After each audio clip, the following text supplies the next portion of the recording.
नमस्कार सर। सत साहब जी। क्या शुभ नाम है जी आपका? मेरा कुलदीप दास नाम है जी। कुलदीप दास जी, कहाँ से आए हैं आप? मैं गांव मायना, जिला रोहतक, हरियाणा से आया हूँ। सर, संत रामपाल जी महाराज की शरण में आने से पहले आप कौन सी भक्ति करते थे? सतगुरु रामपाल जी महाराज की शरण में आने से मैं पहले सारी देवी देवताओं की पूजा करते थे। दादा श्याम जी की, माँ दादा इसकी, बाबा मस्तनाथ की, सब की पूजा करते थे हम। लेकिन फिर भी हमारे घर में कोई लाभ नहीं हुआ। हमारे घर में जब घर वाले भैंस का दूध निकालते थे तो हमारे जो देवी देवता थे वो दूध की जगह खून की बाल्टी भर देते थे और हमारी भैंस भी बहुत मरी। लेकिन हम सतगुरु की शरण में आने के बाद हमारे घर में कोई ऐसा नुकसान नहीं हुआ। संत रामपाल जी महाराज की शरण में आप कैसे आए?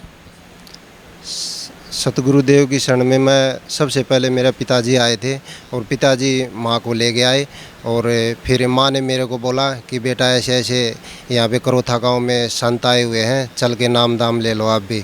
मैंने उनको मना कर दिया क्योंकि मैं हुक्का पीता था और एक एक दिन में 30-30 हुक्के पी जाते थे। एक बैठक में बैठते और ताश खेलते सारा दिन, हुक्के पीते, हाथों पे ऐसे मेहंदी ही रच गई थी और बिल्कुल ऐसा हो गया था कि काले हाथ हो गए थे हुक्का पी पी के।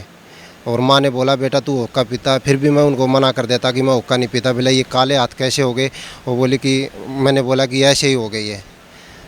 फिर भी उन्होंने कहा कि तुम चलो वहाँ पे नाम दाम लेना, फिर भी मैंने मना कर दिया। लेकिन एक 9 जनवरी सन 2002 की बात है ये। माँ ने बोला कि 9 जनवरी सन 2002 को वहाँ पूर्णवासी है, वहाँ सत्संग होगा, अपने चलना होगा। जैसे वो 9 तारीख नज़दीक बढ़ती गई मेरी भावना बदलती गई और 9 तारीख को मैं लगातार 2 हुक्के पी के गया और जाके मैंने सत्संग सुना। सतगुरुदेव ने मेरे को सृष्टि रचना का सत्संग सुनने को मिला। वहाँ पे पूरी सृष्टि रचना सुनाई सतगुरुदेव ने।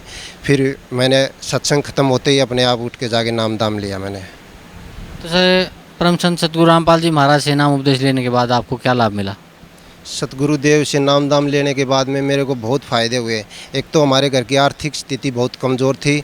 मैंने 50,000 रुपये ब्याज पे उठा के एक गाड़ी लगाई थी कोरियर में। आज परमात्मा की दया से मेरे पास 4 गाड़ी हो रही है और हर महीने 2-3 लाख रुपए का बिजनेस होता है। और हमारे घर में मेरे पिताजी दूध का काम करते थे और वो रोहतक दूध लेके जाते थे।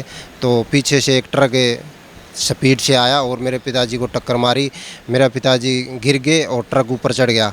तो साइकिल तो ट्रक के टायरों के नीचे आ गई, मेरे पिताजी बिल्कुल टायरों के बीच में ऐसे बच गए जैसे कि मेरे पिताजी को कोई खरोच भी नहीं आई। सतगुरुदेव ने मेरे पिताजी को बचाया और ऊपर से मेरे ऊपर भी सतगुरुदेव ने कृपा की। मैं अपने यार दोस्त के घर गया हुआ था, उनके घर सोया हुआ था रात को। तो उनके घर के सामने शमशान घाट था। तो शमशान घाट से 4-5 साए मेरे पास आए और कहा कि तुम उठो, तुम्हारी ज़िंदगी पूरी हो गई है। वो मेरे को उठाने लगे। मेरे बिल्कुल ऐसे चिपका रहा कि मेरे को उठना नहीं है। मैंने अपनी पूरी ताकत लगा दी। वो अपनी तरफ खींच रहे, मैं अपनी तरफ खींच रहा। जब सतगुरुदेव ने मेरे को जो मंत्र दिया मैंने उसका उच्चारण किया और सतगुरुदेव मेरे सामने आ गए। जैसे ही मेरे सामने आए तो वो अजीब से साए थे, वो सारे भाग गए। और पास में मेरा यार दोस्त सो रहा था। मैंने उसको बोला कि मेरे साथ ऐसे ऐसे हुआ और मेरे पूरे शरीर पे पसीना आया हुआ था। तो उसने बोला कि तू झूठ बोल रहा है, सो जा, मजाक कर रहा है तू हमारे साथ। उन्होंने मेरी बात का कोई विश्वास नहीं किया, लेकिन विश्वास तो मैंने अपनी आंखों से खुद देखा है जो मेरे साथ बीता हुआ था। तो सर, भक्त समाज को क्या संदेश देना चाहते हैं आप? भक्त समाज को मैं ये संदेश देना चाहता हूँ। गिरिदास जी ने एक वाणी बोली है, उत्तर दक्षिण पूर्व पश्चिम फिरता दाने दाने नू, सरव कला साहिब सतगुरु की, हरि आए हरियाणे नू।